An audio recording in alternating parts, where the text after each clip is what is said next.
right, so just to summarize, I wanted to let you know a little bit about this site and then why would we be measuring some of these things. This site, this is Poudre Creek. It originates in the foothills of the Mayacamas Mountains over here on the Coast Range. And so it's flowing from Coast Range Mountains and into the Delta eventually. So it ends up going into the Yolo Bypass. This particular site we don't usually sample as a class field trip because it doesn't have a lot of space for students to be congregating, but it is usually we go under I-80, but that's really noisy, so we didn't want to film there, and so we're filming up here.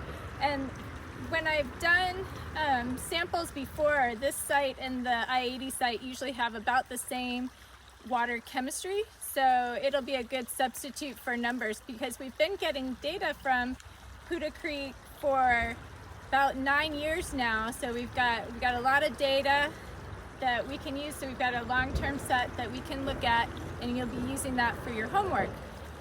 And just a little bit about why we measure water chemistry. You probably all know why we measure water chemistry. You've seen that in the lecture. And for the water quality, and we did the flow. That's a good measurement to have an idea of how much is coming through the creek. That will affect things like the dissolved oxygen levels. If you have less water flowing through, then the changes in dissolved oxygen will be more pronounced throughout the day.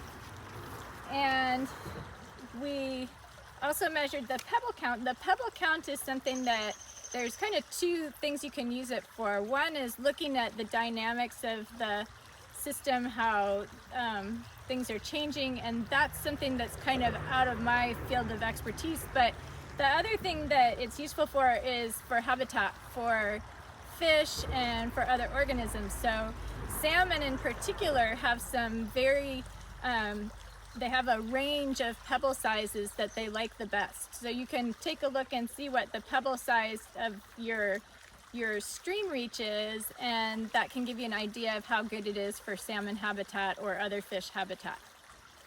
All right, and the water quality also is good for telling you things about fish habitat and tells you something about the biology that's going on. All right.